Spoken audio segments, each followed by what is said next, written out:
ইনশাআল্লাহ যদি বাংলাদেশের রাষ্ট্র ক্ষমতায় সরকার পরিচালনার দায়িত্ব আল্লাহ রাব্বুল আলামিন আমাদেরকে দেয়,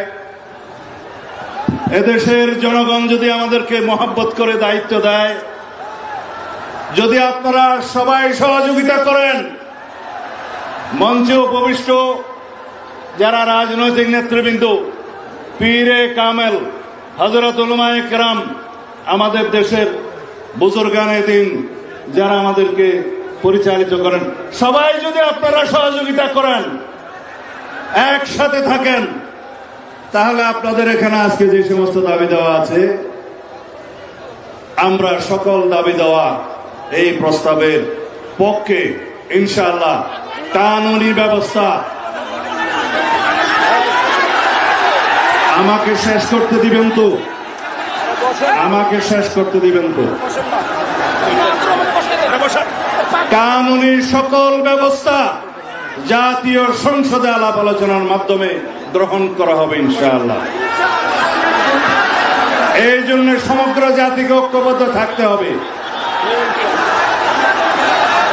যাই হোক, আপনারা যে ভাষায় আমাকে কথা বলতে বলছেন সেটা আইনের ভাষা না। আইনের ভাষা হচ্ছে এগুলো কার্যকর করার জন্য, এই প্রস্তাব গ্রহণ করার জন্য সবাইকে ঐক্যবদ্ধ থাকতে হবে, জাতীয় সংসদে সবাইকে ঐক্যবদ্ধ থাকতে হবে এবং সারা বাংলাদেশের মুসলমানদেরকে ঐক্যবদ্ধ থাকতে হবে।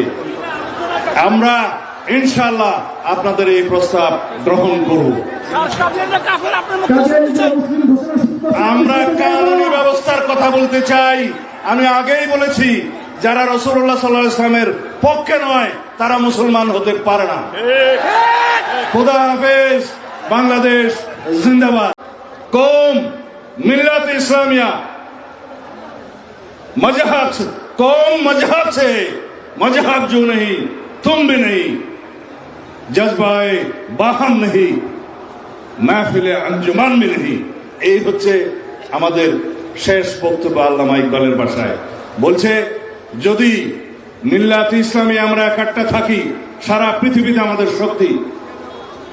আমরা এই কওম হিসাবে, মুসলমান হিসাবে পৃথিবীতে বিভক্তির কারণে আজকে প্যালেস্টাইনে আমাদেরকে হত্যা করছে, গাজাতে নির্মম হত্যাযজ্ঞ চলছে, সারা পৃথিবীর বিভিন্ন জায়গায় আমাদের রোহিঙ্গা ভাইদেরকে হত্যাযজ্ঞে শিকার হতে হচ্ছে শুধু আমাদের দুর্বলতার কারণে।